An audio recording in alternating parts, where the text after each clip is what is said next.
L'absence de jugement, c'est en fait une constatation de que pour soigner ton mental, tu as besoin de tu as besoin de discernement. Le chemin de la connaissance de soi, on n'est pas obligé de le faire comme un Ayurveda. L'Ayurveda, il nous dit juste que ce chemin, c'est un chemin pour soigner le mental. C'est sûr qu'on a notre nature, et notre nature, on ne peut pas changer. En tout cas, c'est ce que l'Ayurveda dit. Donc, si on sait qu'on est un peu vata et qu'on a cette tendance à ce vol du canard, moi j'appelle ça le vol du canard, c'est-à-dire, j'ai envie de faire une chose, allez, j'y vais, je vole, je donne tout ce que je peux. Et d'un point de vue Ayurveda, selon Ayurveda, comment est vu, analysé, observé, interprété ou accompagné, je ne sais pas quel terme qui te parlera le plus, ces différentes transitions de la vie d'une femme. Donc, du coup, qu'est-ce qui se passe pour la femme qui est en aménorrhée, la femme qui n'a pas de règles? C'est la première chose qu'on va regarder, est-ce qu'elle a assez de jaz? Est-ce qu'elle se nourrit assez?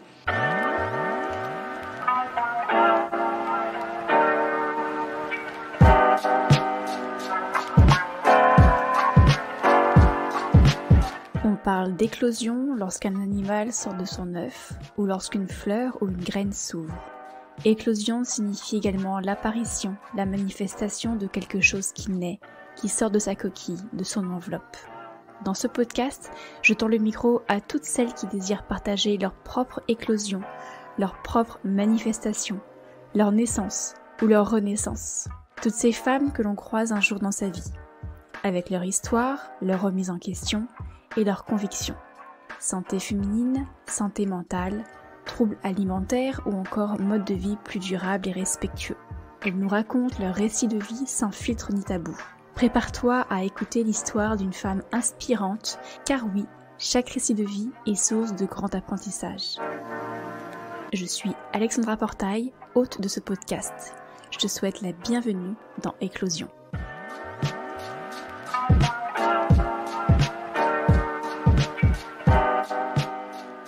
Dans cet épisode, nous explorons l'Ayurveda, une pratique ancienne de santé naturelle qui peut aider les femmes à maintenir une santé optimale. Rien que ça.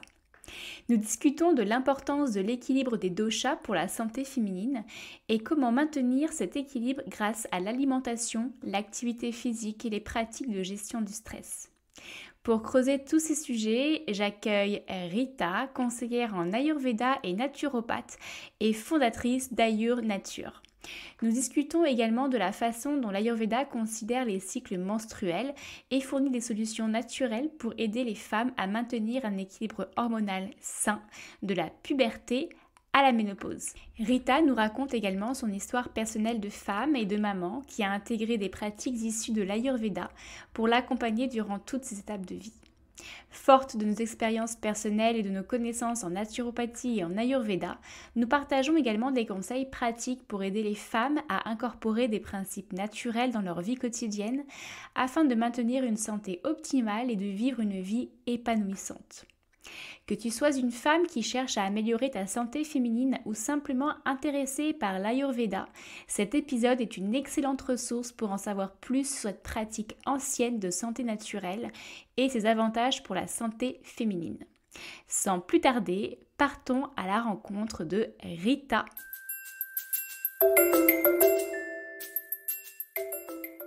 Bonjour Rita et bienvenue sur le podcast Éclosion. Je suis très contente de pouvoir t'accueillir aujourd'hui pour déjà découvrir qui tu es, parler également de santé féminine, de cycle féminin et aussi d'une autre approche naturelle autre que la naturopathie, à savoir l'Ayurveda. Pour démarrer l'épisode et notre échange, j'aime bien demander et poser une question un petit peu rituelle à mes invités. Si je te donne un miroir, est-ce que tu pourrais me dire ce que tu vois dans le reflet de celui-ci ? Bonjour Alexandra et merci beaucoup pour ton invitation, pour cet échange. Alors, si on me donne un miroir, il y a plein de choses à dire, n'est-ce pas ? En fait, déjà, si on me donne un miroir, la première chose que j'ai envie de dire, c'est que je vois une femme belle. Et ça, c'est pas évident, parce que quand j'étais enfant, je me trouvais vraiment pas belle, en fait. Et j'ai beaucoup eu de mal à accepter aussi mon ma physionomie, mon visage, parce que je suis portugaise, mais j'ai des origines indiennes, donc je ressemble plus à une indienne. Et en fait, j'étais la seule. En fait, je suis dans une petite ville au Portugal, et du coup, j'étais différente des autres. Mais aujourd'hui, je me trouve très belle. Donc ça, c'est une bonne chose. Et après, je vois, en fait, au-delà de l'image, qui peut être au final un peu superficielle, je vois une femme qui est très passionnée, qui va jusqu'au bout de ses objectifs. Et voilà, une femme épanouie, adulte, dans sa vie perso et pro. Je me permets de revenir sur une petite chose que tu as dite. Tu as parlé de beauté et juste à la fin, tu as dit bon, et puis après ce côté un petit peu superficiel, sinon je me trouve. Et en fait, je me pose, enfin, ce qui m'a interpellée, c'est pourquoi on associe forcément la beauté à la superficialité. Pourquoi le fait de se trouver belle, c'est quelque chose qui reste superficiel. Je dis ça parce que peut-être que c'est aussi l'une des difficultés pour beaucoup de personnes à réussir à se sentir belle et beau, parce que tout de suite on associe ça à une notion de quelque chose de superficiel. Mais au final, réussir à se trouver belle, c'est belle et beau de l'intérieur, et puis c'est belle et beau sans artifice, pour le coup, peut-être superficiel. Mais là, j'ai l'impression que tu parles de ta beauté au naturel. Oui, peut-être qu'on peut un peu creuser la question. C'est bien sûr lié à ma vie, mon vécu en tant qu'être humain aussi.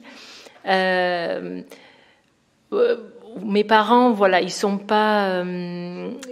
accordent pas beaucoup d'importance à la beauté extérieure, on va dire. Et moi, forcément, adolescente, j'accordais beaucoup d'importance à la beauté extérieure.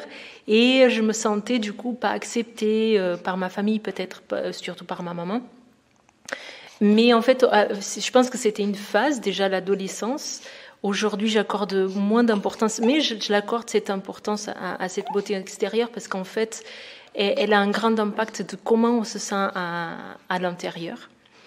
Mais surtout, en fait, dans le chemin que j'ai fait, et du coup, je rentre un petit peu dans l'Ayurveda et dans mon parcours, que c'était un parcours personnel au début, aujourd'hui, c'est mon métier. Mais en fait, dans l'Ayurveda, une des choses qu'on fait pour soigner le mental, on va dire, c'est Atma Diviniana, c'est-à-dire, on entend ma bébé là. Et justement, c'est trop mignon parce que moi, je te vois, alors vous verrez, les personnes qui nous écoutent ne voient pas, mais je te vois en train de la bercer, en train d'essayer de la calmer, c'est trop mignon. Et oui, je pense que je vais lui donner la tétée parce qu'elle veut plus être dans le porte-bébé. Du coup, en fait, dans ce chemin, oh là, ma beauté. Pas de souci. On est en plein dans le sujet, le cœur du sujet de toute façon. Hein. On parle de cycle, on parle de femme, on parle de féminité, on parle de grossesse. Eh bien, nous voilà. Tu as dit comment elle s'appelle ? Julie. Julie. Très bien. Eh bien, nous faisons un épisode à 3 voix aujourd'hui. Oui, tout à fait. Bon, du coup, dans ce chemin, en fait, en Ayurveda, on apprend en fait les soins entre guillemets pour le corps, mais aussi les soins pour notre mental, pour gérer notre mental. Et un de ces soins, c'est Atma Diviniana, c'est-à-dire la connaissance de soi. Donc, on va assez loin dans qui je suis vraiment. Et dans cette recherche de qui je suis vraiment, en fait, la recherche, c'est qui je suis vraiment pour que je puisse me sentir épanouie.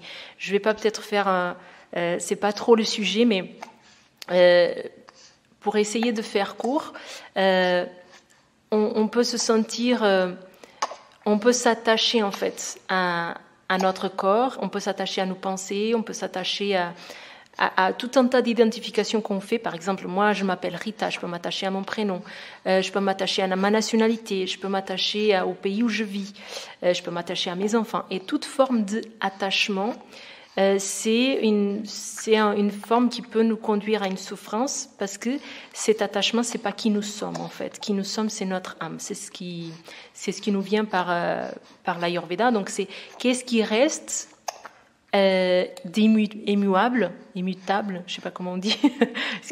Immuable. Alors que tout change. Et donc dans ce processus de compréhension, la première chose qu'on comprend qui n'est pas qui nous sommes, c'est notre corps en fait. Et donc, je reviens à cette notion de beauté extérieure. C'est que des fois, on s'attache, et dans notre société, on s'attache beaucoup. Je ne dis pas que je suis détachée, je ne suis pas détachée de mon visage, de mon corps.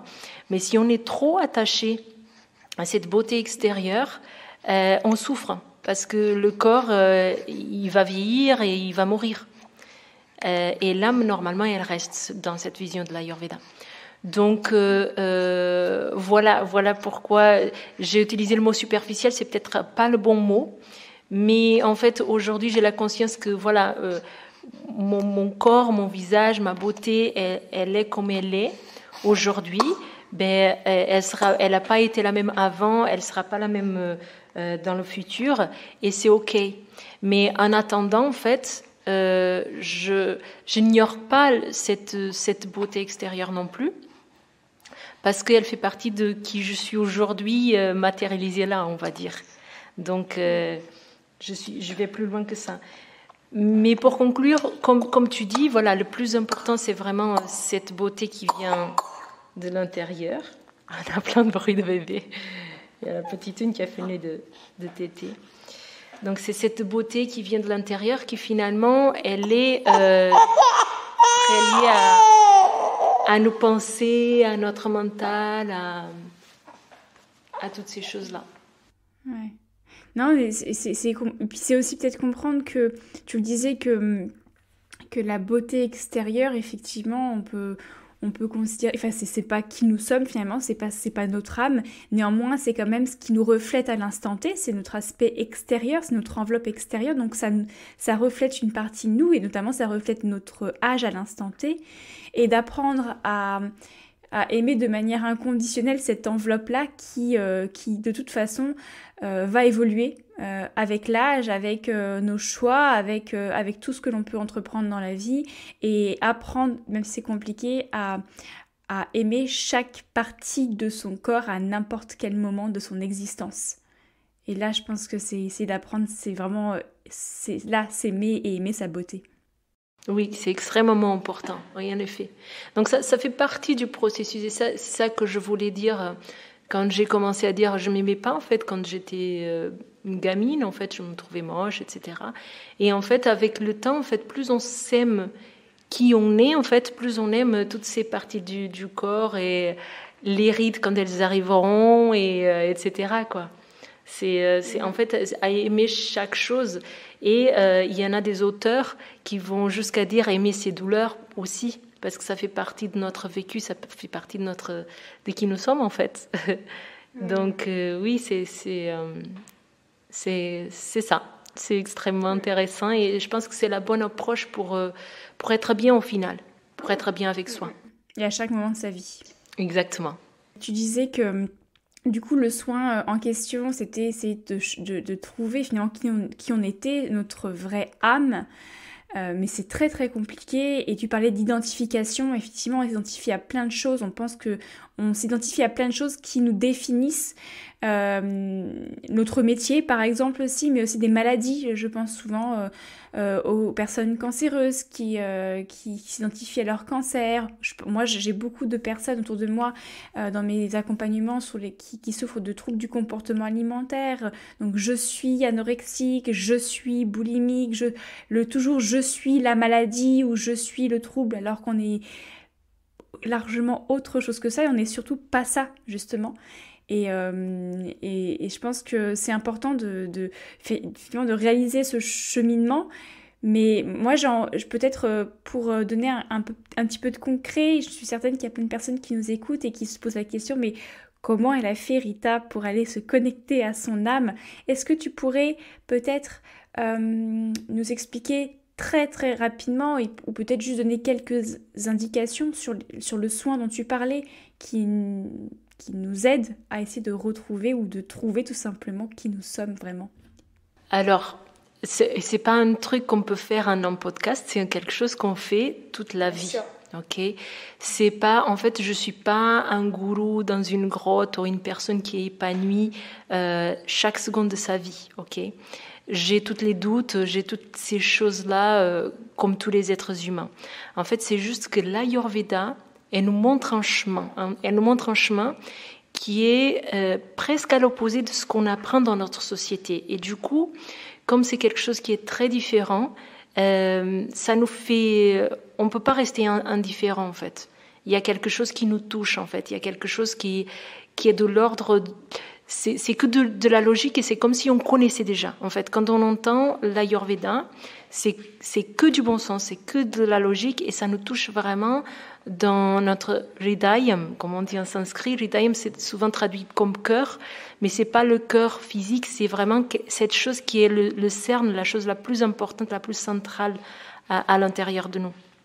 Et donc, quand si l'Ayurveda nous touche, on le ressent vraiment. Et ce genre de choses, différents auteurs ils vont parler avec différents mots et c'est pour ça que les gourous entre guillemets ils sont importants ou les professeurs ils sont importants parce qu'on va suivre le professeur ou le gourou qui nous a touchés en fait, qui a utilisé les mots qui nous ont touchés.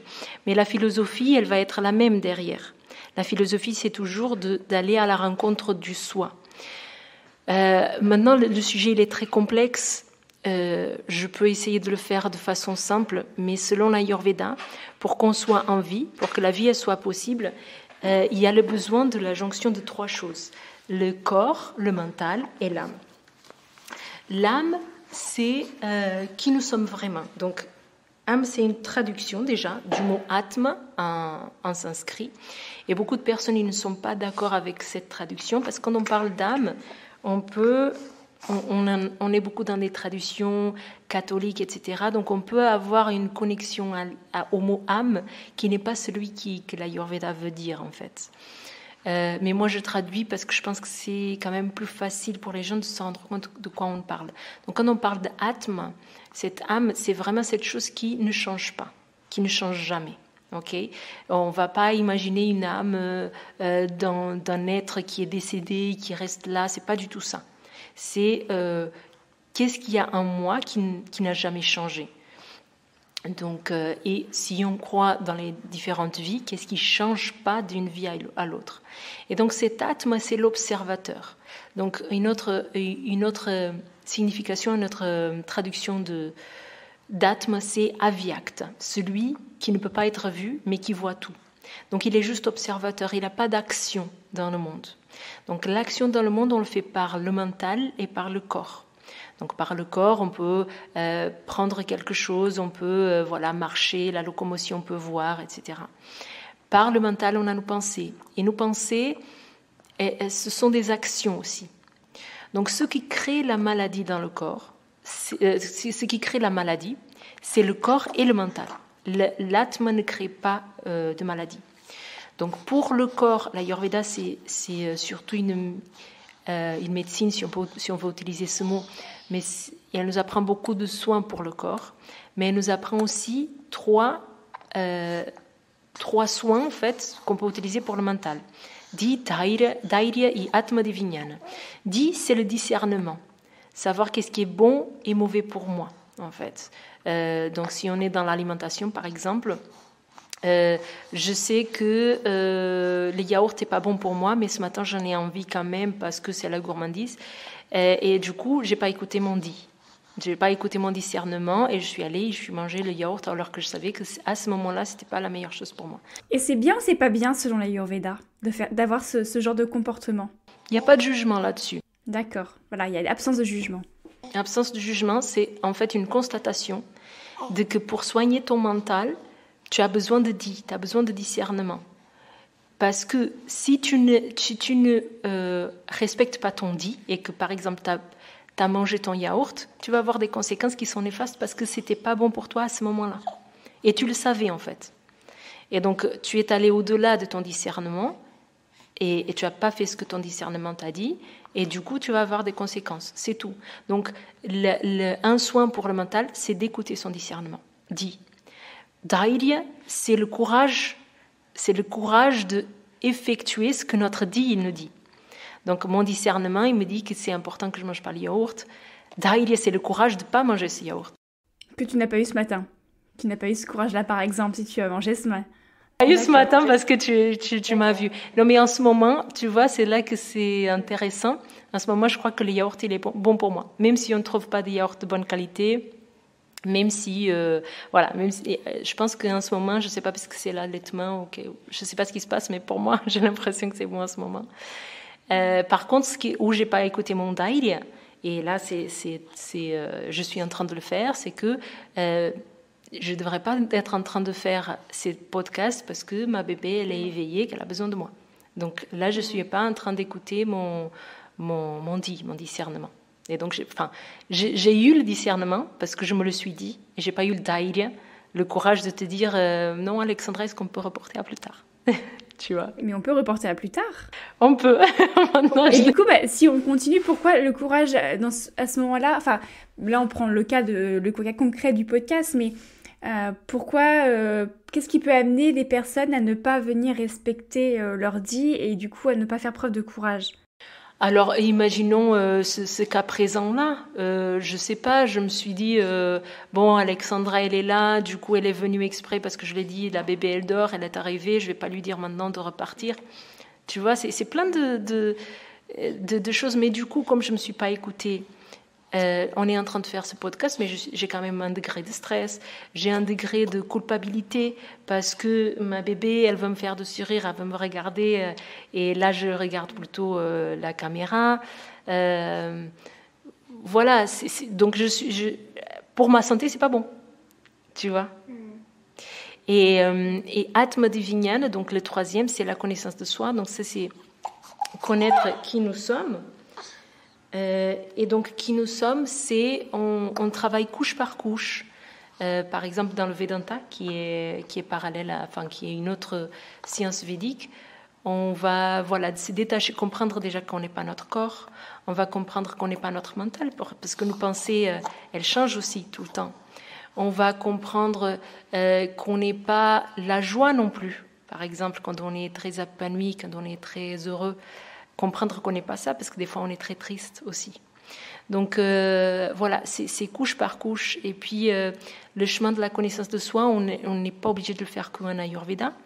L'Ayurveda, il nous dit juste que ce chemin, c'est un chemin pour soigner le mental. Donc je l'ai connecté au fait, parce qu'on parlait au départ de beauté intérieure, extérieure, etc. Et donc, sur le moment, ça m'a fait penser à ça. Mais le chemin de l'autoconnaissance, on peut le faire de plein de façons différentes. Moi, j'étais un enfant qui était vraiment pas épanoui. J'étais très timide, je me trouvais moche. Il y avait plein de choses dans mon enfance. Et du coup, ma première quête de vie, on va dire, c'était être heureuse. C'est ce que j'ai cherché. Et donc, je suis venue à l'Ayurveda, je suis venue à ce chemin d'autoconnaissance parce que je voulais être heureuse, en fait. Donc, j'ai fait plein de choses. J'ai pas fait que de l'Ayurveda. J'ai fait différentes formations, rien que la formation en naturopathie, je l'ai fait pour mon épanouissement. Je suis partie en voyage initiatique en Inde, c'est là où j'ai rencontré l'Ayurveda, on va dire. Je suis partie, mais l'élan de partir, c'était pas pour partir pour faire l'Ayurveda, en fait, c'était partir pour me connaître, en fait. J'ai fait beaucoup de retraites de méditation, on est là jour et nuit, on fait que on mange très peu, on dort et on médite. Dès qu'on est réveillé, on médite.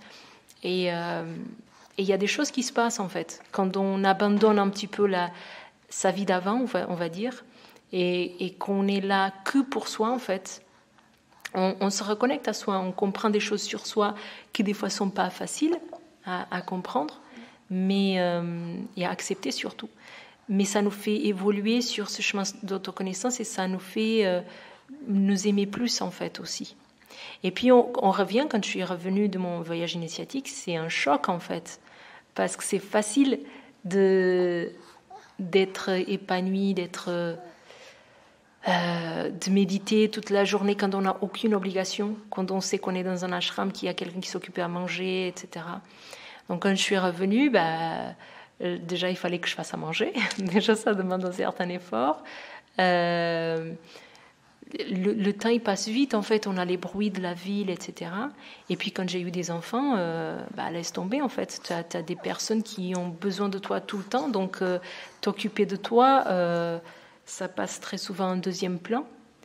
Donc, c'est toujours trouver l'équilibre entre, par exemple, actuellement, j'ai envie de travailler, j'ai vraiment cet élan où j'ai envie de travailler. En même temps, j'ai envie de m'occuper de ma bébé. Donc, je suis en train de essayer de trouver une nounou ou quelque chose qui me corresponde, en sachant que je ne veux pas la laisser tout le temps. Donc, c'est un équilibre à trouver. C'est d'accepter que j'ai quand même envie de travailler, chose que je n'ai pas fait pour mon fils, par exemple, qui a 4 ans maintenant. Je n'ai pas accepté... Hop là. J'ai pas accepté à l'époque que j'avais envie de travailler. Et donc, je me suis acharnée à travailler.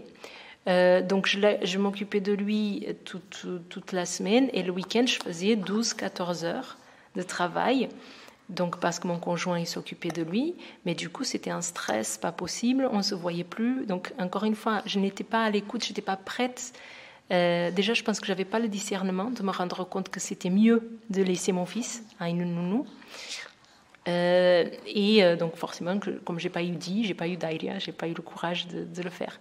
Aujourd'hui, je me rends compte avec ma fille que c'est mieux parce que là, par exemple, on fait le podcast parce que j'ai envie de faire ce travail, mais en même temps, je suis pas vraiment avec elle, je suis pas entièrement avec elle.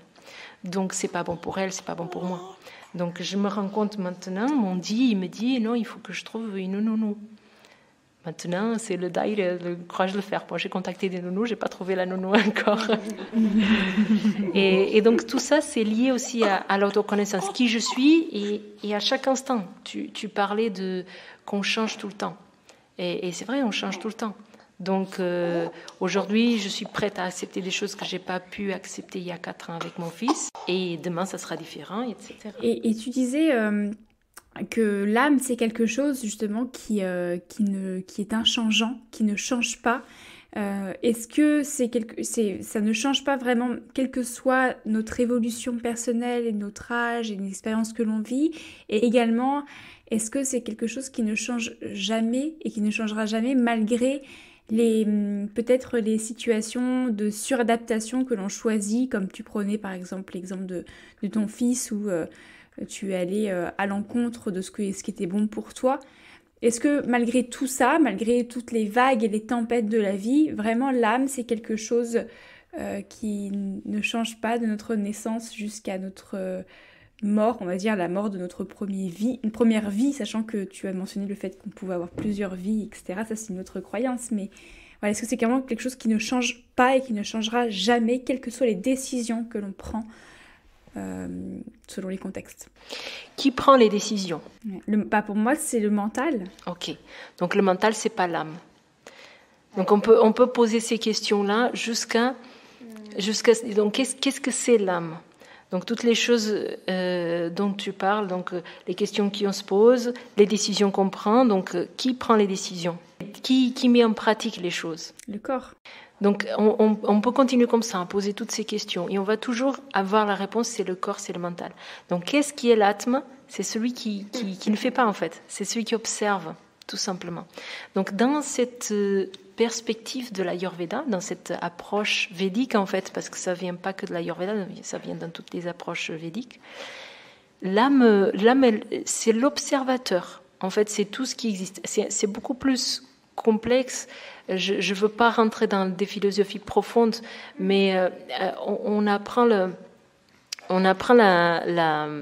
création de l'univers selon l'Ayurveda. C'est le Samkhya Darshana, donc c'est une autre philosophie védique.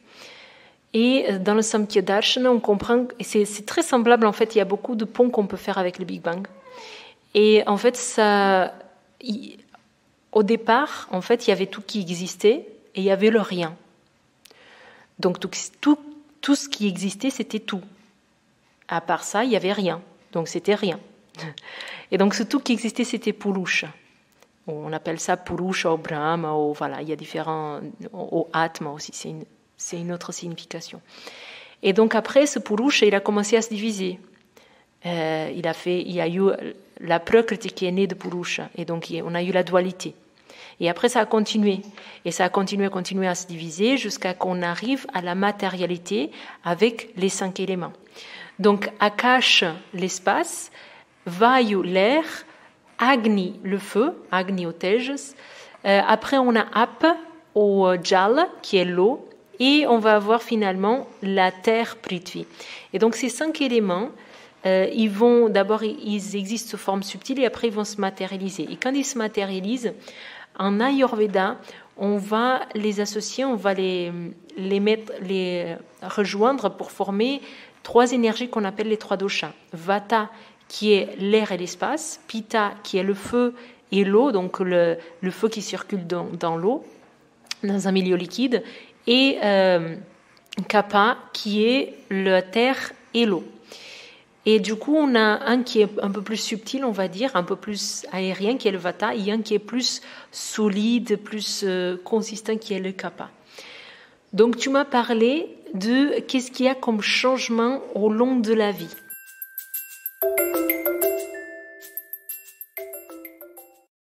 L'âme, elle ne change pas, parce que l'âme, c'est tout ce qui existe, en fait. C'est ce Purusha. Donc, on peut parler, je ne vais pas rentrer là-dedans, mais juste on a une notion de Jiva Atma, donc d'âme individuelle, donc l'âme de Rita, l'âme d'Alexandra, l'âme de chacun des personnes qui est en train de nous écouter, l'âme de Julie qui est là sur moi.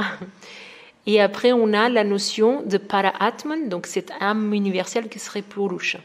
Donc ça, c'est une notion. Et ces deux-là, il n'y a pas de maladie là-dessus. Parce que ça ne change pas, c'est des observateurs. Où est-ce qu'il va y avoir, où est-ce que la maladie peut se créer? C'est dans le corps et dans le mental, qui sont constitués de ces 5 éléments, qui sont constitués de ces 3 doshas. Donc, qu'est-ce qui change? Tu me demandais, est-ce que l'âme, elle ne change pas tout au long d'une vie? Non, mais les doshas, ils changent. Donc, on a une combinaison de doshas à notre naissance qui ne change pas, qui est notre prakriti. Ça ne crée pas de maladie, parce que ça, c'est notre nature matérialisée, on va dire. Ce n'est pas notre âme, mais c'est qui nous sommes dans cette matérialité. Donc, moi, par exemple, pendant longtemps, j'ai cru que j'étais Vata Pitta. Plus j'avance et plus je me découvre, je m'approche de ce Vata Kapha, en fait.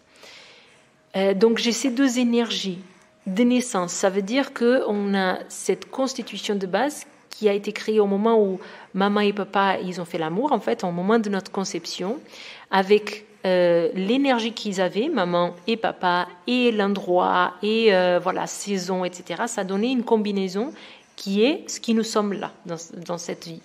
Donc moi, je suis Vata Kapha, mais il peut y avoir 50 personnes Vata Kapha qui vont être différentes. Donc ça va se manifester de différentes façons. Et ça ne change pas, c'est notre constitution. Donc la personne qui est Vata, pure, par exemple, c'est une personne qui a vraiment l'énergie de l'air et de l'espace. Donc, elle va être, par exemple, en constitution physique, elle va être plus fine parce qu'elle est plus sec. Elle va être tendance à avoir une peau qui est sèche. Elle va avoir plus tendance à avoir des rides parce qu'elle est asséchée comme l'énergie du vent, de l'air. Elle va avoir des petits yeux, une petite bouche en général. Et au niveau du mental, elle va avoir une tendance à une certaine instabilité. Du coup, un coup à prendre le petit déjeuner, un coup à ne pas prendre le petit déjeuner, un coup à avoir très faim, un coup à pas avoir faim, un coup à avoir constipation, un coup la diarrhée. Les Vatas, très souvent, ils ont une tendance plus forte à la constipation. Donc des instabilités, voilà, comme ça dans la vie, dans le mental aussi, avoir envie de faire 50 000 choses en même temps, mais aller jusqu'au bout de rien. Voilà. On va s'arrêter là, j'ai l'impression que tu es en train de me le décrire. Mais c'est ça, en fait, quand les gens... moi, j'invite à tout le monde qui veut d'aller regarder ma chaîne YouTube parce que je décris les doshas dans le détail. Tout ce qu'on a parlé tout à l'heure aussi de comment... de ce chemin d'autoconnaissance, j'ai aussi des vidéos spécifiques de comment on se détache du corps, comment on se détache du mental. Donc, je vous invite à regarder pour avoir des études plus approfondies sur ma chaîne YouTube. Là, c'est vraiment un aperçu. Je mettrai le lien dans la description de l'épisode. Ouais, super. Là, c'est vraiment pour avoir un aperçu général. Et quand on parle comme ça, les gens ils se sentent reconnus, en fait. Parce que c'est des types, en fait, des cases qu'on a pour classer les gens. Mais après, il faut pouvoir sortir les cases. Parce que ce n'est pas parce qu'on est Vata qu'on est condamné à être comme ça et qu'on ne peut pas changer. Oui, on revient sur la notion d'identification. Excuse-moi, je te coupe. Sur la notion d'identification dont on parlait tout à l'heure, c'est aussi le risque. C'est un peu comme les tempéraments en naturopathie, c'est de vouloir mettre les personnes dans des cases et de plus du tout vouloir s'en démordre et se dire, du coup, je suis tel tempérament ou tel dosha, donc c'est ça qu'il faut que je fasse absolument, et peut-être que finalement c'est plus ça dont j'ai besoin, ou voilà, tu vois, il y a plein de choses. Donc c'est un fil conducteur de compréhension de soi en fait. Exactement. Donc c'est très intéressant de partir sur les doshas et sur la notion de prakriti, mais il ne faut pas s'y attacher. Parce que c'est sûr qu'on a notre nature. Et notre nature, on ne peut pas changer. En tout cas, c'est ce que l'Ayurveda dit. Donc si on a cette tendance à cette instabilité, ben, c'est notre tendance. Mais du coup, qu'est-ce qu'on va faire? On va donner le contraire. C'est ce qu'on dit en Ayurveda, samanya vishesha siddhanta. C'est quand on a quelque chose, par exemple si on a froid, et si on se met dans un environnement qui est froid, le froid il va augmenter. Si on se met dans un environnement qui est chaud, le froid il va diminuer, on va être mieux. Donc si on sait qu'on est un peu vata et qu'on a cette tendance à ce vol du canard, moi j'appelle ça le vol du canard, c'est-à-dire j'ai envie de faire une chose, allez j'y vais, je vole, je donne tout ce que je peux et je tombe après parce que je suis épuisée, j'ai plus d'énergie. Ça c'est le vata en fait. Ah j'ai envie, j'y vais, je peux plus, j'ai plus d'énergie. On-off. Et oui, voilà, on-off. Et dès que j'ai à nouveau un petit peu d'énergie, j'y vais et je donne tout à nouveau. Et donc qu'est-ce que l'Ayurveda nous dit? Donc, si on se rend compte qu'on a ce vata dans notre nature, ben on va équilibrer. Donc, on va pas aller jusqu'au bout, en fait. Dans notre vol du canard, on va arrêter au milieu, à la moitié de notre puissance. Et là, ça ira mieux, parce que notre énergie, elle sera plus épargnée. Voilà pour le vata. Le pitta, c'est le feu. Donc, c'est vraiment ces personnes, donc elles ont chaud tout le temps. Alors que le vata, il a froid tout le temps. Le pitta, il a chaud tout le temps. Il a une très bonne digestion. Il a faim tout le temps, très souvent, parce qu'il digère très vite. Donc, il a besoin, par exemple, d'une alimentation qui est plus consistante pour se nourrir, pour ne pas avoir faim toutes les 2 heures, par exemple. Et au niveau de son intellect, ils savent très bien ce qu'ils veulent. C'est des très bons leaders. Mais du coup, s'ils sont déséquilibrés, ils vont avoir une tendance aussi aux colères, à la tyrannie, parce que ils sont beaucoup dans le contrôle. Donc, quand ils sont déséquilibrés et qu'ils n'arrivent pas à contrôler, du coup, ils vont s'énerver très vite. Avec cette énergie de chaleur, de feu. Et après, physiquement, ils ont des taches de rousseur, ils sont rougeâtres, etc. Et le kapha, c'est l'énergie vraiment de l'eau et de la terre, donc c'est plus solide, c'est plus stable. Donc ils sont très stables, c'est des très bons amis en fait. En général, ils gardent les mêmes amis d'enfance toute leur vie. Ça c'est au niveau de l'intellect, c'est l'énergie de l'amour aussi, donc ils sont très adeptes des causes pour les animaux, pour l'union, les groupes, les gens, l'égalité. Ça c'est dans leur psyché et dans leur physique en fait ils vont être plus robustes en fait, des épaules qui sont larges, un visage qui est carré. Bon, on connaît aussi, je vais pas faire le parallèle avec les morphotypes en naturo parce que j'imagine que tu es déjà habitué à en parler dans ton podcast, mais on peut faire des parallèles comme ça. Mais voilà, le kapha c'est cette personnalité un peu plus trapue, un peu plus robuste, pas forcément en surpoids. Quand elle est en surpoids, c'est parce qu'il y a un déséquilibre. Mais voilà, qui est en tout cas plus... c'est une énergie solide. Et la démarche, elle est lente. La personne, elle marche lentement. La mémoire, elle est lente dans le sens où elle est lente à comprendre quelque chose, mais une fois qu'elle a compris, elle n'oublie jamais. Donc, il y a vraiment cette notion de stabilité. Et donc, ça, c'est les 3 énergies. Donc, là, comme j'ai décrit, c'est des tendances qu'on peut avoir. Donc, si on a notre constitution de base, c'est quelque part comment on opère dans ce monde. C'est qui nous sommes dans ce monde.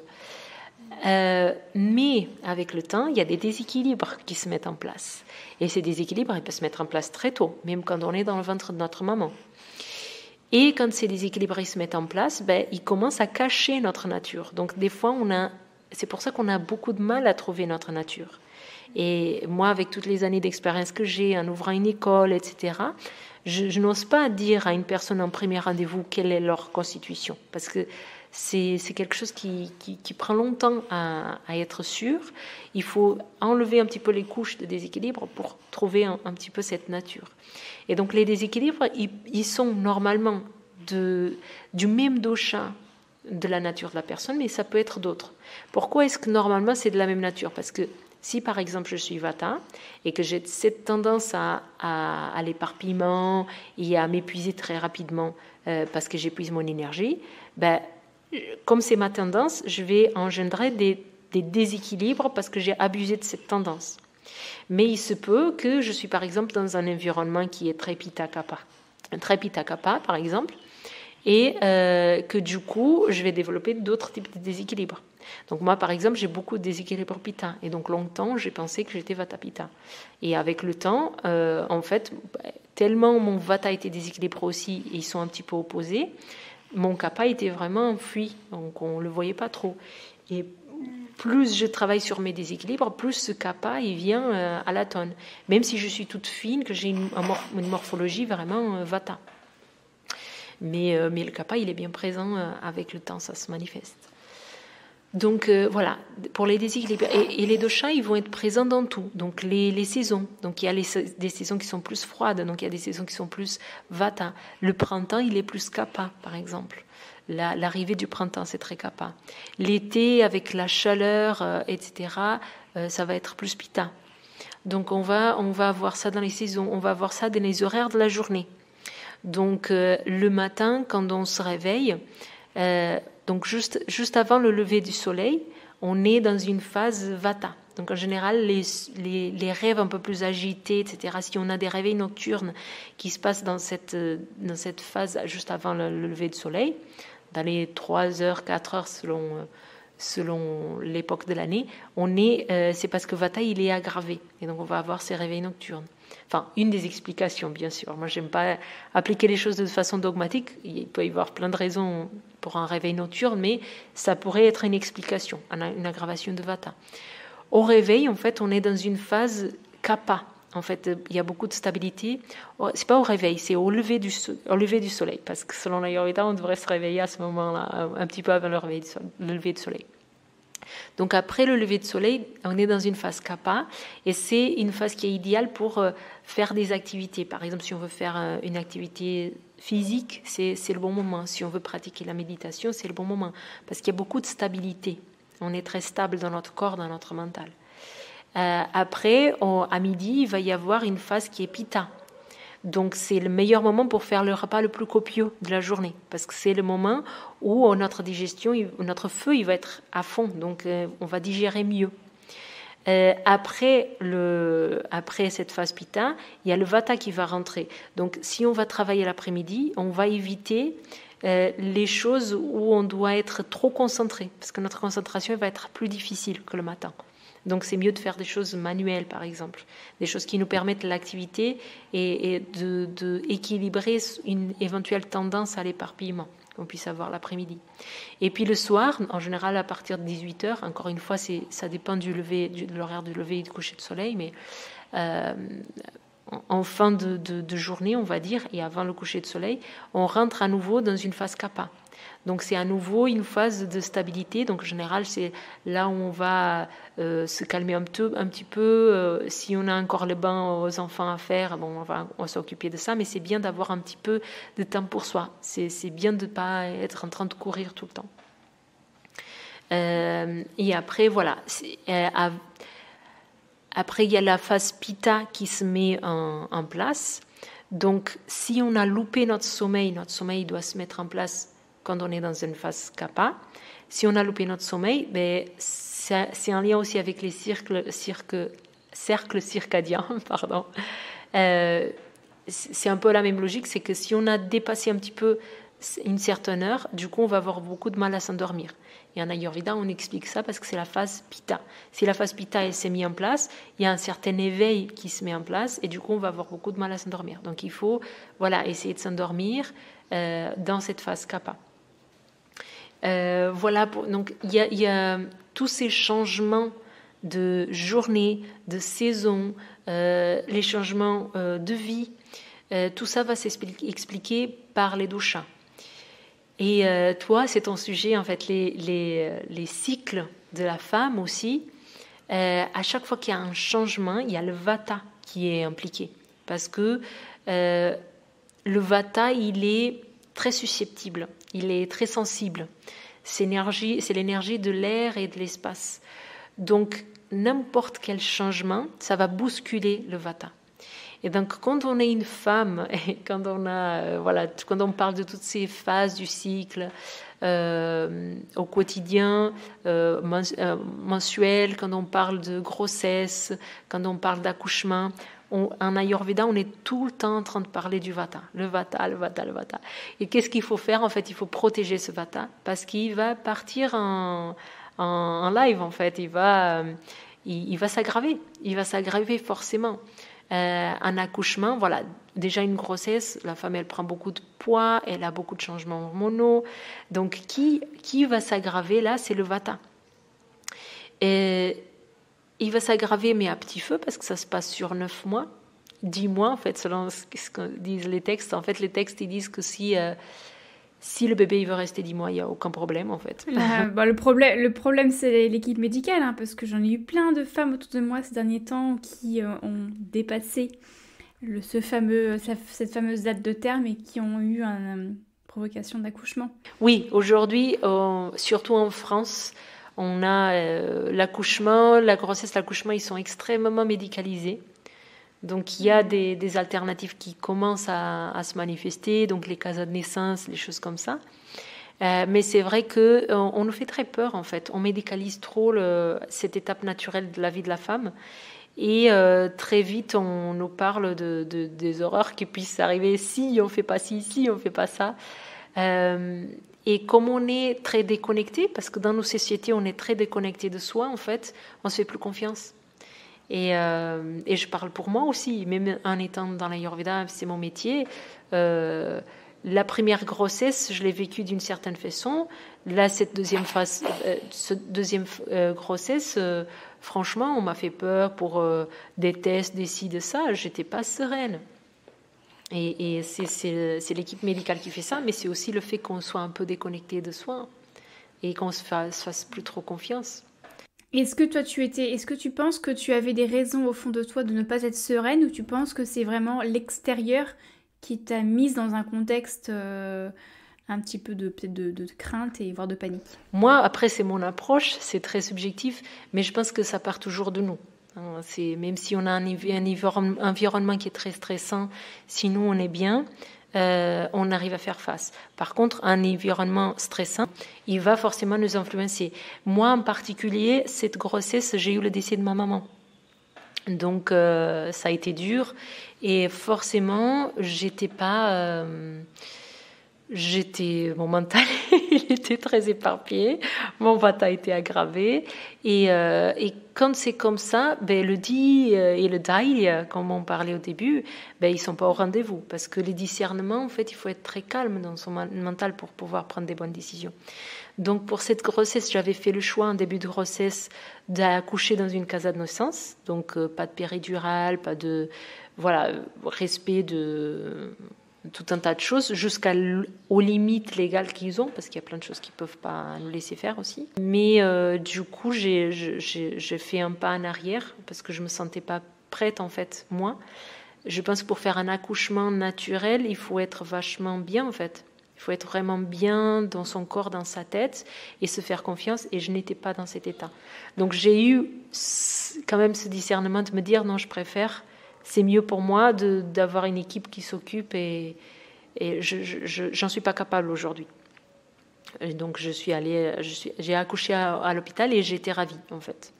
Et j'ai risqué, je pense que je l'aurais mal vécu parce que au moment de mon accouchement ça allait mieux déjà suite au décès de ma maman, mais c'est quand même pas top, quand même pas la perfection non plus. Donc, par contre, pour mon premier fils, je pense que j'aurais pu le faire. Parce que j'ai eu une grossesse qui était très épanouie, très bien.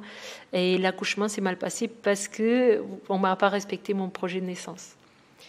Et je pense que dans un accouchement naturel, on l'aurait fait.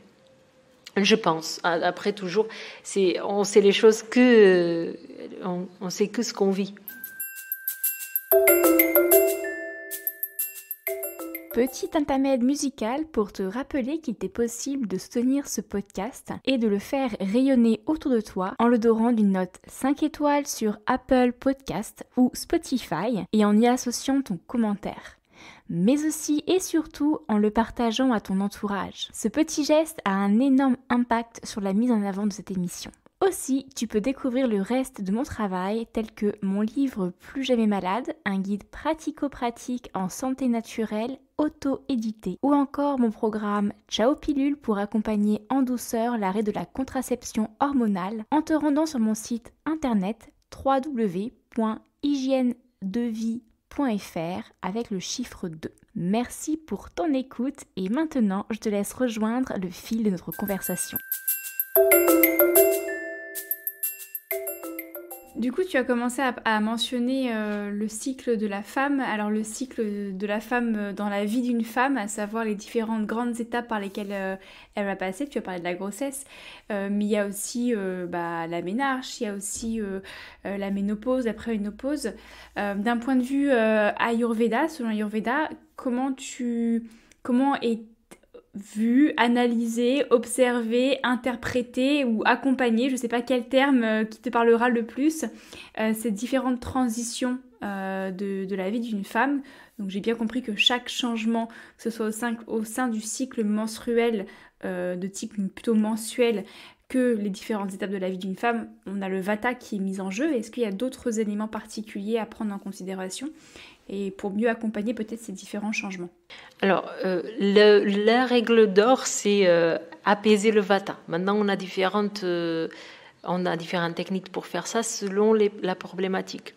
Mais déjà, en fait, il faudrait, en Ayurveda, on voit déjà dans un aspect plus large de l'être humain. Donc, on va avoir 3 phases de la vie de l'être humain.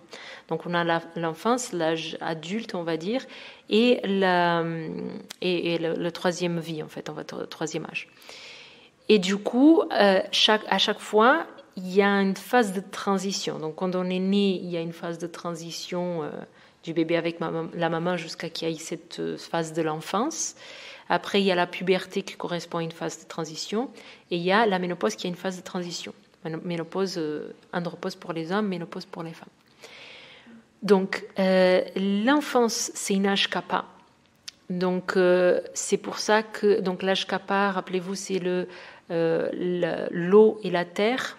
Et donc, c'est souvent le kapha, il est très semblable en termes d'aliments. Je sais que c'est bizarre, mais en Ayurveda, on voit les choses comme ça. Il y a des aliments qui vont être très proches de certains doshas et qui vont les aggraver. Donc, tout ce qui est produits laitiers, c'est très proche du kapha. Donc, ça crée, en fait, c'est ce genre d'accumulation, parce que ça aggrave le kapha et ça fait ce genre d'accumulation. Ça peut créer le ama, qui est la nourriture non digérée, qu'on peut traduire pour des toxines. C'est ce qu'en naturopathie, on parle des toxines, du surcharge, des choses comme ça. Et donc, les enfants, en fait, ils sont dans un âge où ils sont en croissance, donc ils sont dans un âge kapha.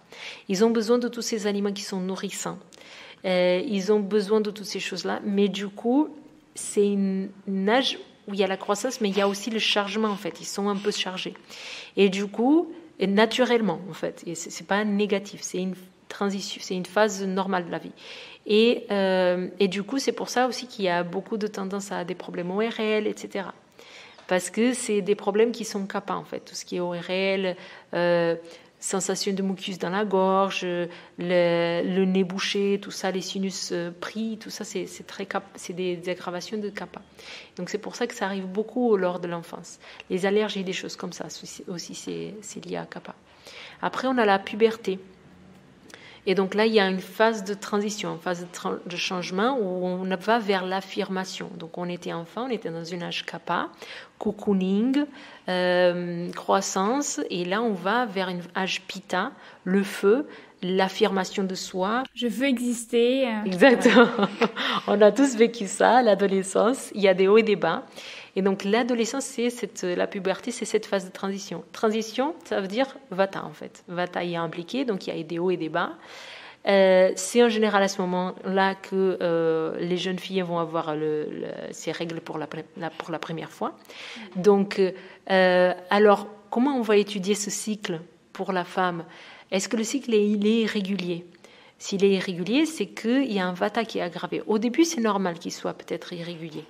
Mais rapidement, ça doit commencer à être régulier. Et en Ayurveda, on dit qu'il ne doit pas être douloureux. La seule chose qui serait normale, selon l'Ayurveda, c'est d'être un peu fatigué, parce qu'on perd du sang, en fait. On perd ce qu'on appelle le rasadat, on perd de la matière, on perd de la nutrition de notre corps. Donc, ce serait normal d'être fatigué. Et donc, l'Ayurveda recommande, pendant les jours de saignement, la femme, elle ne fait rien. Elle ne travaille pas, elle ne s'occupe pas des enfants. Elle se repose. Ah, ça, je l'ai dit plusieurs fois qu'un cycle ne devait pas être douloureux et que la phase menstruelle devait être une phase de repos parce que de nettoyage naturel du corps. Donc, merci d'en rajouter une couche avec le spectre de l'Ayurveda. Oui, de toute façon, l'Ayurveda, on va dire les mêmes choses qu'on dit en naturo, c'est juste qu'on voit dans notre angle de vision. Mais les résultats, en fait, la personne, c'est la même. Donc, les façons de faire, de comprendre, arrivent à être les mêmes. Donc oui, en Inde, ils font vraiment ça. Parce qu'en Inde, les familles, on va dire, un peu plus riches, elles embauchent les familles un peu plus pauvres pour faire tout à la maison. Et du coup, les familles plus pauvres, les femmes des familles plus pauvres qui ont leur menstruation, elles n'ont pas cette phase de repos. Tant pis pour elles, c'est l'Inde. Il y a des castes, il y a un système de castes et c'est comme ça. Non, c'est horrible. Mais pour dire que l'idée de base de l'Ayurveda, c'est que quand la femme elle est en train de menstruer, toutes les femmes de la famille, elles vont s'occuper des autres choses, des choses qu'elles devraient faire. Donc elle se repose. Donc en général, quand on est dans une clinique ayurvédique et qu'on a par exemple des cours de yoga le matin, si la prof elle vient pas pendant 1 jour, 2 jours, 5 jours, on a compris que c'est parce qu'elle était en train de menstruer, en fait. Et ils ne nous disent pas, en fait, parce que c'est tabou, voilà, parce qu'ils ont une culture où il ne faut pas parler de ce genre de choses. Ils n'ont pas prévu de remplaçant parce que c'est comme ça. Mais la femme qui a, dans ce moment de ce cycle, elle ne doit pas travailler, donc elle ne viendra pas. C'est pareil si c'est une médecin ayurvédique. Si on est dans une clinique, on a prévu des traitements et que d'un coup, on n'a pas de traitement pendant X temps, c'est parce que probablement la médecin ne doit pas travailler. Ça, c'est dans les cliniques où ils respectent les choses pour eux-mêmes. Après, encore une fois, on doit être dans le respect de soi, dans ce discernement et de toutes ces choses qu'on a parlé. Bien sûr qu'il va y avoir des cliniques qui vont travailler un peu comme nous, où on est un petit peu moins à l'écoute de soi. Et on va quand même travailler. Mais en tout cas, l'Ayurveda recommande dans cette période de ne rien faire parce que c'est normal d'être fatigué et donc on doit se reposer. Ok. Donc ça, la fatigue serait normale. Tout le reste, c'est pas normal. Donc s'il y a des douleurs, s'il y a des changements d'humeur, s'il y a toutes ces choses-là, en général, c'est une aggravation de Vata.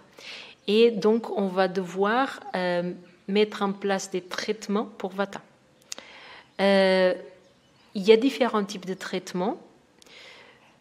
Il y a les traitements qu'on appelle doux, c'est ce qu'on appelle shamana, donc c'est des traitements qui vont être plus soft, plus pour apaiser, on va dire, le dosha qui est aggravé. Et il y a des traitements qui sont plus durs et qui sont plus de l'ordre de la détox, donc qui peuvent avoir des conséquences, et ils ont des conséquences, et donc c'est des choses qui se font en clinique, et qui ont besoin d'une phase de préparation, puis le soin, et puis une phase de récupération suite aux soins. Donc, le meilleur shamana, donc le meilleur traitement doux pour le Vata, c'est l'application d'huile sur la peau. Et donc, l'huile recommandée numéro 1 pour le Vata, c'est l'huile de sésame. Donc, de préférence, on va la chauffer et on va l'appliquer sur le corps. La recommandation de l'Ayurveda, c'est de le faire tous les jours pour garder le Vata équilibré au quotidien. Donc, on peut le faire du bas vers le haut si on veut redynamiser un peu. On peut faire du haut vers le bas si on veut se calmer un petit peu au niveau du mental. Donc, cette application d'huile, elle va agir et sur le corps et sur le mental, sur les deux, parce qu'il va avoir un impact, une liaison entre la peau et le système nerveux. Si on veut. Enfin, l'Ayurveda ne parle pas avec ces termes-là, mais si on veut comprendre mieux, c'est un petit peu ce que ça fait. Donc, la peau qui a une tendance un peu sèche, elle va être mieux. Cette huile, elle va pénétrer, donc elle va nourrir les tissus plus internement aussi. Et au niveau du mental, le fait de faire un massage qui est lent, mais avec une pression ferme, avec de la chaleur, ça va apaiser aussi le mental. La recommandation de l'Ashtanga Hridayam, c'est un des textes de référence en Ayurveda, elle nous dit d'appliquer au moins sur la tête, sur le pied et sur le nez et à l'intérieur des narines. L'application d'huile de sésame, si on n'a pas le temps de le faire toute la journée. Pourquoi ? Parce que ce sont des endroits clés justement pour apaiser le système nerveux. Donc ça, c'est dans un quotidien. Si on ne le fait pas au quotidien, mais qu'on voit que autour du cycle, ça ne va pas, donc on essaie déjà d'aménager ses horaires pour l'époque, le moment du syndrome prémenstruel, donc juste avant d'avoir les règles et pendant les règles, et du coup de faire au moins ces massages à ce moment-là. Après, l'huile de sésame est très bien pour apaiser le vata. Il y a d'autres techniques qui vont être plus, on va dire, symptomatiques de la situation, comme par exemple le cataplasme d'huile de ricin. Il est très efficace pour les douleurs menstruelles. Donc on applique, on prend l'huile de ricin, donc c'est une huile qui est très très épaisse, très collante. Très collante, donc on peut vraiment l'appliquer comme cataplasme et on peut mettre un chiffon pour pas salir les vêtements ou quoi. Et après on applique de la chaleur. La chaleur, elle est très importante pour faire l'huile pénétrer. Et cette huile, elle va avoir une capacité aussi à enlever certaines toxines. C'est amas, cette nourriture non digérée qui est accumulée à cet endroit-là. Donc ça soulage les douleurs. Après, donc, au niveau du bas-ventre. Au niveau du bas-ventre, ça dépend où est-ce qu'on a les douleurs. Mais en général, c'est au niveau du bas-ventre, ça peut être aussi au niveau des reins. Ça dépend des femmes. Donc huile de ricin, huile de ricin, et potentiellement on peut appliquer une bouillotte chaude parce qu'on a la bouillotte chaude aussi comme solution symptomatique qui est conseillée. Et comme tu disais qu'on pouvait appliquer quelque chose de chaud par-dessus, là on peut bien coupler les deux. Oui, justement, c'est comme ça que je recommande. La bouillotte chaude ou les chauffettes. Maintenant, on a des petites chauffettes, c'est pratique, etc. En tout cas, là, il faut appliquer le chaud parce que juste appliquer l'huile de ricin, ça ne suffit pas. Après, si on voit qu'il y a des changements d'humeur, là, on va partir sur toutes les techniques comme les méditations, les respirations. Pour les personnes qui n'ont jamais médité, c'est difficile de donner des techniques comme ça rapides d'approche dans un podcast.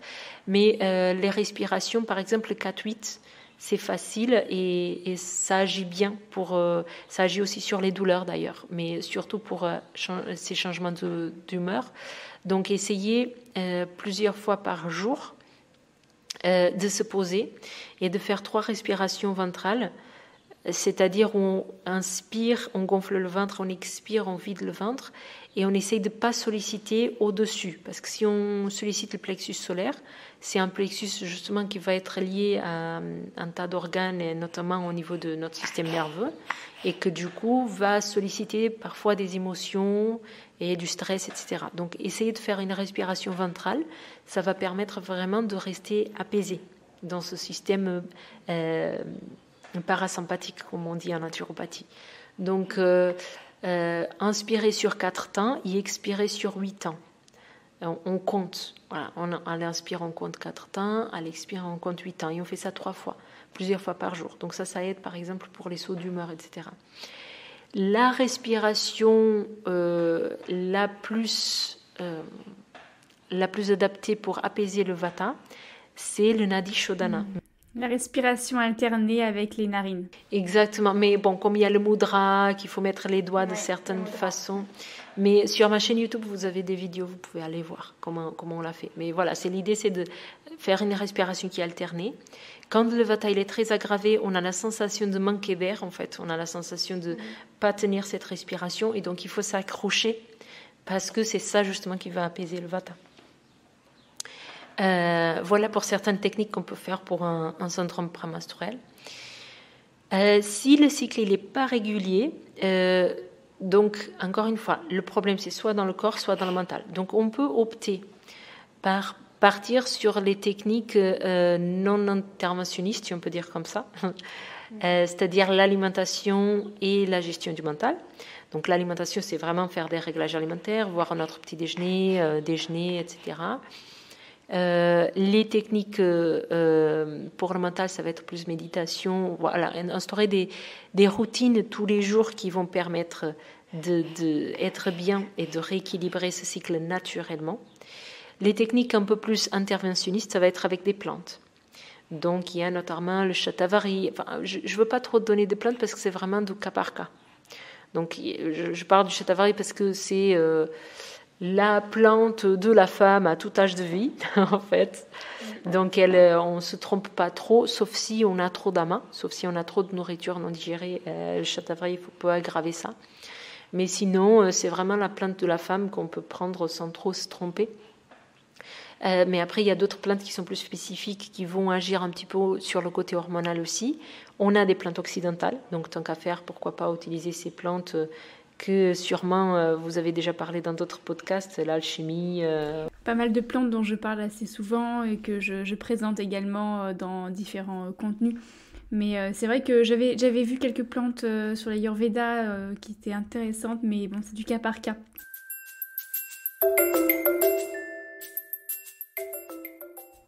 Et tu parlais juste, je peux juste revenir sur la partie alimentation parce que pareil, j'ai beaucoup évoqué l'alimentation de mon côté, mais d'un point de vue ayurvédique, quel est l'intérêt finalement de se pencher sur son alimentation quand on a des cycles irréguliers ou par exemple des aménorrhées?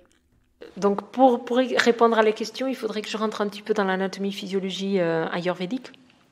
Et qui est un petit peu, la façon de voir les choses, c'est un petit peu différent. Donc par exemple pour l'aménorrhée, on va étudier dans l'anatomie physiologie ayurvédique 7 couches, donc 7 tissus. Et chacun, il va dépendre du précédent. Et on va comprendre que notre alimentation, c'est vraiment ce qui constitue notre corps. Donc, quand on se nourrit, le premier tissu à être formé, c'est Rasa Dhatu. Rasa Dhatu, c'est souvent traduit comme le plasma.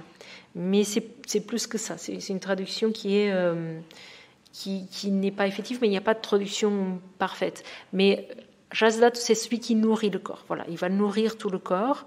C'est aussi une énergie d'amour. Donc, on va lier aussi beaucoup des conceptions qu'on a d'émotions, de mental dans la nourriture. Donc, c'est ce qui va nourrir. À partir de Rasa Dhatu, on va avoir un deuxième dhatu qui va se constituer, qui est le Rakta, qui est traduit comme sang.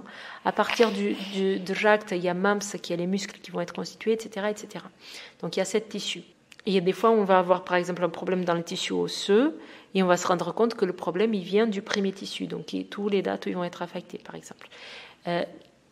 Et après, chaque tissu, il va avoir des sous-tissus. Et donc, Rasa Dhatu, ce premier, qui est celui qui nourrit, qui vient vraiment directement de la nourriture, il a 2 upadhatu, 2 sous-tissus. Un, c'est la menstruation, et l'autre, c'est l'allaitement. Donc, dans l'explication en Ayurveda, la femme, quand elle est femme et quand elle est en âge de procréer, elle a des menstruations. Donc, chaque mois, elle va avoir sa menstruation, c'est le upadhatu de Rasa. Après, elle va tomber enceinte, donc ce Rasa, cette menstruation, elle arrête de sortir parce qu'elle va nourrir le bébé. Et après, quand le bébé sort, elle ne va pas menstruer non plus parce ça va aller sur Stania, qui est le lait maternel. Des fois, il se peut que l'allaitement il commence à diminuer et que du coup, la femme elle commence à menstruer à nouveau. Alors la femme qui a beaucoup de Rasa en elle, elle va pouvoir faire les deux. Moi, par exemple, pendant 2 ans, j'ai allaité mon fils aîné. Pendant 2 ans, j'ai pas eu mes règles. Donc, parce que j'en avais pas assez, clairement, de Rasa. D'un point de vue physiologique, anatomique, on pourrait mettre ça aussi pas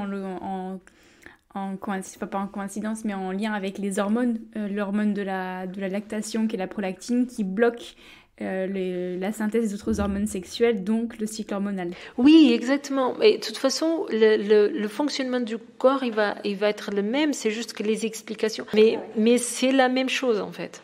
On va arriver à la même chose. Dans mon école, là, le premier niveau, on fait justement tous ces ponts. Parce que c'est juste que la vision est différente. Et donc, il ne faut pas être dans une perspective dogmatique de se dire, OK, l'Ayurveda dit comme ça, donc c'est comme ça et pas d'une autre façon. Non, c'est juste des visions différentes, des angles de vision différents. Donc, c'est intéressant de faire tous ces ponts, justement. Donc, du coup, qu'est-ce qui se passe pour la femme qui est en aménorrhée, la femme qui n'a pas de règles? la première chose qu'on va regarder, est-ce qu'elle a assez de jaz? Est-ce qu'elle se nourrit assez? Donc c'est bien connu que les femmes qui sont anorexiques, à un moment donné, elles n'ont plus de règles. Parce qu'à un moment donné, elles n'ont plus de jus. Donc si elles n'ont plus d'alimentation, comment est-ce qu'elles peuvent avoir, si elles n'ont pas assez de jaz, comment est-ce qu'elles peuvent avoir le sous-date de jaz? Elles ne peuvent pas. Donc le premier traitement pour aménorrhée, ça va être ça. On va regarder en priorité qu'est-ce qui se passe au niveau de la nutrition de cette personne. Des fois, ce n'est pas le problème de nutrition. Donc, on va regarder les doshas, on va regarder d'autres choses. Mais la première piste, c'est vraiment aller regarder cette nutrition. Mais je me permets juste une toute petite aparté sur le terme d'alimentation et de nourrir. Et tu disais que chez les personnes anorexiques, justement, la problématique, c'était le manque de jus, le manque d'aliments. Il y a aussi pas mal de femmes qui souffrent d'aménorrhée et elles ne sont pas forcément anorexiques, elles ne sont pas forcément en sous-poids numérique. Donc, elles se nourrissent, on va dire, quantitativement, mais pas forcément qualitativement. Et du coup, elles mangent, mais elles ne se nourrissent pas. Elles nourrissent pas leur corps. Donc il y a une notion de qualité, il y a une notion de qualité en termes de quels sont les types de nutriments qui sont donnés et apportés par l'alimentation pour pouvoir nourrir justement les différentes hormones ou les différentes couches dont tu parlais. Donc il y a vraiment le terme nourrir qui est différent de manger. Oui, voilà, et c'est là où les traductions du sanskrit sont très importantes parce que si on traduit juste jaz par plasme, par plasma sanguin, on a une idée de ce que c'est le jaz qui n'est pas du tout ça. Et dans l'alimentation par l'Ayurveda, ça rejoint beaucoup ce qu'on dit en naturopathie occidentale, mais c'est la qualité, la quantité et la fréquence. Ce sont trois choses qui sont fondamentales à regarder. Parce que les gens ils se confondent beaucoup, c'est très simple, mais les gens ils se confondent beaucoup là-dessus. Parce que on peut manger sain, on peut avoir une bonne qualité, mais manger trop ou pas assez. Si on mange de trop, on va accumuler ce qu'on appelle ama. En naturopathie, on va parler de toxines. Donc ça ne va pas être bon, la personne ne va pas digérer. On peut manger trop fréquemment, du coup, notre digestion précédente, elle n'est pas finie. Voilà, donc ces trois concepts-là, la qualité, la quantité et la fréquence, ils sont vraiment fondamentaux pour qu'on aille un bon ras, pour qu'on aille une bonne alimentation. Et pour que du coup, notre cycle il se passe bien. Donc voilà, ça se passe pour les femmes anorexiques, mais c'était juste un exemple. Mais en général, c'est des personnes qui ne se nourrissent pas assez, les aménorrhées. Il peut y avoir d'autres problèmes. Donc c'est pas que ça. Donc si c'est pas la nutrition, il faut qu'on aille voir plus loin, mais voilà, c'est du cas par cas. Après, on a parlé, donc ça c'est le phase du cycle, il y a un autre grand moment de la femme, donc sans parler encore des accouchements, mais il y a la ménopause. Tu m'as demandé tout à l'heure pour la ménopause. Oui. J'aimerais bien qu'on parle de quelques instants de la ménopause, en effet, parce que certaines de mes auditrices se sentent parfois délaissées quand je parle de cycle menstruel et d'aménorrhée, parce que je pense qu'elles approchent, des fois elles approchent la ménopause, elles n'ont pas encore passé cette phase-là, mais c'est souvent très effrayant pour beaucoup de femmes, ce nouveau changement. Donc j'aimerais bien effectivement avoir un petit peu ton avis, surtout tes petits conseils, ta vision ayurvédique de cette nouvelle transition dans la vie d'une femme. La ménopause, encore une fois, c'est une phase de transition. Donc le dosha auquel on doit faire attention, c'est le vata. Comment on soigne, entre guillemets, la ménopause en Ayurveda? On ne la soigne pas, parce que c'est une phase naturelle de la vie de la femme. Donc, on va la comprendre, on va l'interpréter. Donc, une ménopause pour une personne qui est en bonne santé, elle se passe sans aucun problème. Okay, il n'y a pas de surpoids, il n'y a pas de changement d'humeur, il n'y a pas de manque de libido, il n'y a pas toutes ces choses-là. Si la personne est là, en fait, c'est une phase de transition où on va passer à un âge vata. Donc, c'est une phase avec beaucoup plus de sécheresse. Donc il y a ces conséquences, c'est vraiment la sécheresse, les rides qui vont apparaître. Il peut avoir un surpoids parce qu'il y a les changements hormonaux, etc. Il y a le manque d'oestrogène, etc. Comment on va traiter ça, entre guillemets? C'est qu'on va le voir avant, en fait. La personne, normalement, on la prend en amont, on va équilibrer les doshas de façon à que la ménopause, ça se passe bien. Si on est en plein dans la ménopause, avec plein de conséquences, en fait, avec la prise de poids, avec le manque de libido, avec toutes ces choses-là. Là, moi, de mon approche, moi j'ai une approche vraiment qui est non interventionniste. On est tous différents, et donc moi je préfère travailler avec l'alimentation et l'hygiène de vie. Mais pour la ménopause, si j'ai pas vu les personnes avant, j'utilise des plantes parce que c'est ce qui va. C'est une approche un peu plus dans le symptôme, on va dire. Mais on est en train de rentrer dans une phase Vata. Le Vata, il est trop fragile. Et si on n'a pas pris soin de son corps et de son mental tout au long d'une vie et qu'on arrive à cette phase-là et qu'on a plein de conséquences, j'emploie des moyens qui sont un peu plus interventionnistes, si on peut dire comme ça. Donc j'utilise des plantes. Donc la seule que je me sens à l'aise de citer ici, c'est le shatavari parce qu'elle n'a pas de conséquences. Encore, si on l'utilise, il ne faut pas être en surpoids, il faut pas qu'on aille des surcharges. Sinon, les soins de base, sans compter les plantes, ça va être toujours l'alimentation et l'hygiène de vie et toujours privilégier le vata. Donc, qu'est-ce que c'est une alimentation ayurvédique pour la ménopause? Ça va être une alimentation, encore une fois, il faut vraiment s'adapter à chaque personne. Donc, si vous voulez essayer de faire par vous-même, c'est de vous écouter. La première chose, c'est de vous écouter. Donc, à quel moment est-ce que j'ai faim? Manger uniquement quand j'ai faim.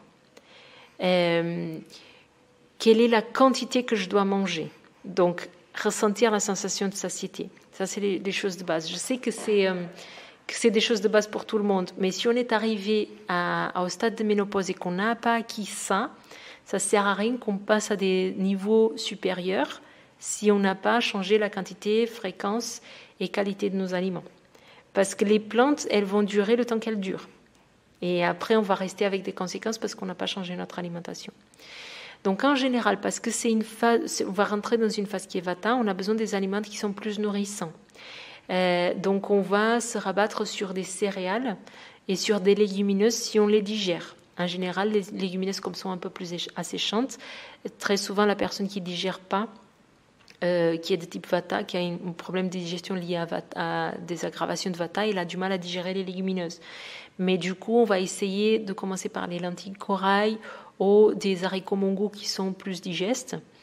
Et on va essayer aussi des céréales, notamment les riz, les différents types de riz. Les sarrasins, si on n'a pas des problèmes de tolérance avec le blé, et si on choisit le blé, on va essayer plutôt le blé qui est le moins modifié possible, donc le grand épeautre, le petit épeautre, des choses comme ça. Donc une alimentation qui est nourrissante, elle va avoir des céréales. C'est important d'avoir des céréales. Et c'est une grande erreur que les femmes elles font quand elles rentrent dans la ménopause et qu'elles commencent à prendre un peu de poids, c'est qu'elles se disent il faut que je coupe dans l'alimentation parce que je suis en train de grossir. Et du coup, elles vont commencer à manger des crudités et elles vont supprimer des céréales et des produits gras. Et les crudités, selon l'Ayurveda, elles sont beaucoup plus difficiles à digérer que les aliments qui sont cuits parce que justement, les crudités elles sont pas cuites. Et donc, on va retrouver ces femmes qui nous disent « Mais je gonfle même avec des feuilles de salade. » Parce que même si on mange que cette salade, elle est difficile à digérer, elle n'est pas nutritive. Donc, notre vata il va continuer à s'aggraver. Et en même temps, notre digestion est en train de s'empirer parce qu'elle doit digérer quelque chose qui est cru. Donc, de faire des repas au moins le soir pour bien dormir. Donc, de prendre un repas, par exemple une soupe avec un petit peu de riz, c'est bien le soir, tôt, avant le coucher de soleil si c'est possible. Aller se coucher 2-3 heures après le repas et si possible relativement tôt, vers 9h30, 10h, selon bien sûr le coucher de soleil. Là c'est plutôt les horaires d'hiver dont je parle, mais... en fait, aller se coucher quand la fatigue arrive, c'est s'écouter en fait. Il y a un moment de la journée où on a la pression de sommeil, donc c'est à ce moment-là qu'on doit aller se coucher. Point. Et donc ça c'est la base, pour traverser une ménopause. Maintenant, pour les symptômes, moi je pense qu'il vaut mieux consulter quelqu'un pour avoir des plantes qui puissent nous faire mieux vivre ces symptômes. Ok, il y a une plante c'est plus des plantes occidentales pour le coup, c'est pas des plantes ayurvédiques. Il y a le gâtillier qui est très intéressant pour la femme qui traverse la ménopause. Mais encore une fois, je vous conseille pas de prendre le gâtillier sans consulter quelqu'un. C'est mieux de prendre. Non, c'est important. Oui, de vérifier peut-être avec l'herboristerie ou quelque chose. Enfin, ne le prenez pas comme ça. C'est pour ça que j'aime pas trop sur ma chaîne et tout ça. Je parle pas trop de plantes parce que j'aime pas l'automédication. En plus, moi, dans un cabinet, j'utilise très peu les plantes. Je préfère vraiment travailler avec alimentation et hygiène de vie. Et ça marche en fait. J'ai accompagné beaucoup de femmes. On a utilisé un petit peu pendant 1 mois, 2 mois, 3 mois les plantes et après on a lâché. L'idée c'est pas de prendre les plantes jusqu'au bout de vos jours, mais en parallèle travailler sur votre alimentation et votre hygiène de vie pour que vous n'ayez pas besoin des plantes justement. Et c'est possible de passer une bonne ménopause sans conséquence.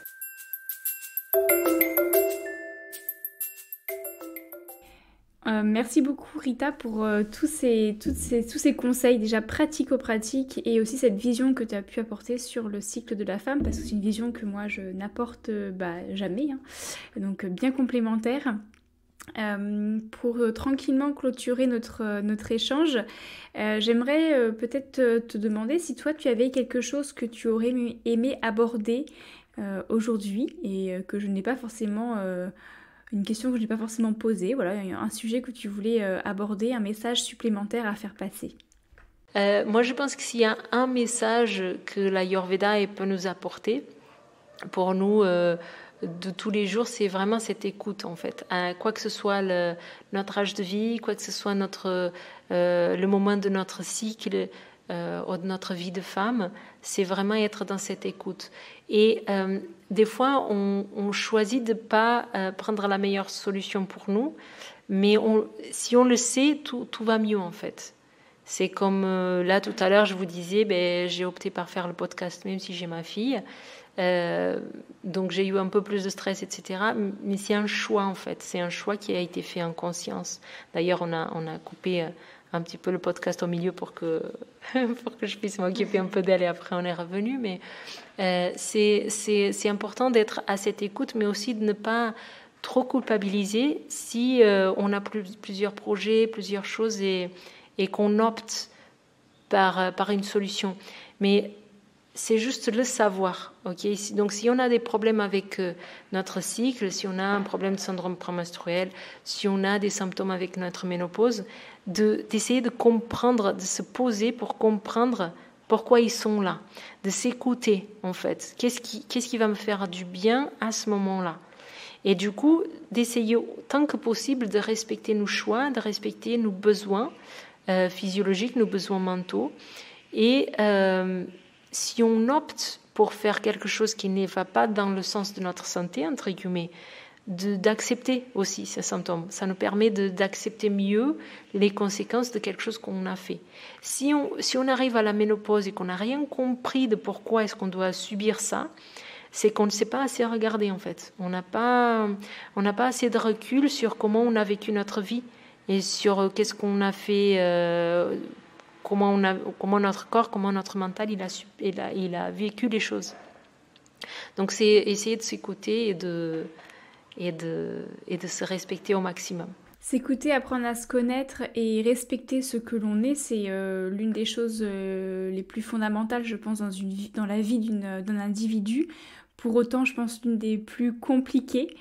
Mais c'est vrai qu'on a cette chance, nous, en tant que femmes, d'avoir ce cycle de la vie d'une femme, ce cycle menstruel qui est pour moi, et je le dis assez souvent, qui est le miroir de notre santé. C'est vrai qu'on a parlé là de déséquilibre hormonal, de ménopause, de transition, de cycle irrégulier et si c'est parfois compliqué de savoir est-ce qu'on sait s'écouter, est-ce qu'on sait qui on est, est-ce qu'on sait respecter ça, est-ce qu'on n'est pas toujours dans la suradaptation ou dans le déséquilibre du dosha, si en face on observe un cycle qui est douloureux, qui est irrégulier et qui n'est pas fluide, peut-être que oui, il y a quelque chose à revoir.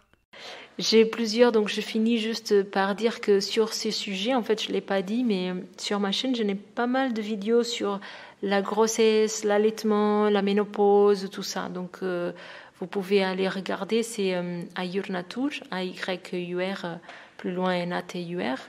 Et vous pouvez regarder, comme ça, vous avez les contenus, il y a les explications et des exercices et des choses comme ça à faire. Et pour ceux qui sont motivés, j'ai aussi une école, un organisme de formation professionnelle pour ceux qui veulent se lancer dans l'Ayurveda. Vous avez aussi les infos, c'est ayurnaturformation avec un s.com. Merci beaucoup Rita. Je mettrai également le lien dans la description de l'épisode pour pouvoir aller découvrir tout ce que tu proposes et tout ce que tu partages également. Et pour terminer, j'ai une toute dernière question pour toi. Et c'est d'ailleurs à toi de poser une question. Quelle question aimerais-tu poser à nos auditrices qui nous ont écoutées jusqu'à présent ? Alors, la question que j'aimerais poser, c'est quelle a été peut-être ma plus grande difficulté, ou quelle a été ma plus grande difficulté en tant que femme, et qu'est-ce que je pourrais faire pour mieux vivre cet événement. C'est complexe ? Ça te va comme ça ? Oui, moi ça me va, hein. C'est à nos auditrices d'en juger. Si vous avez envie de répondre à la question de manière très intime, eh bien, on vous invite à le faire. Si vous avez envie de partager votre réponse, n'hésitez pas. Vous aurez les contacts également de chacune de nous deux dans la description de l'épisode. Voilà, c'est surtout une question pour faire réfléchir et pour... ce genre de questions, ça nous permet que quand ça arrive à nouveau, qu'on ait des outils en fait pour s'équilibrer. Après, nous, on est là aussi pour vous guider, mais c'est des questions qui sont très personnelles. C'est vraiment la réponse, elle est subjective. Merci beaucoup Rita et surtout merci Julie pour ta patience et ton calme en deuxième partie de l'épisode. À bientôt Rita. Et oui, à bientôt. Nous sommes arrivés à la fin de ce nouvel épisode. Merci de l'avoir écouté jusqu'à la fin. J'espère qu'il t'aura plu, inspiré, voire chamboulé. Si ce podcast te plaît, parle-en à toutes les femmes qui t'entourent, mères, sœurs, amies, collègues, pour qu'elles puissent à leur tour se sentir envahies d'émotions vibrantes. Mais aussi à t'y abonner et à le soutenir avec une note 5 étoiles sur Apple Podcasts et Spotify. Retrouve également tous les autres récits d'éclosion sur la plateforme d'écoute de ton choix ou sur le site hygienedevie.fr.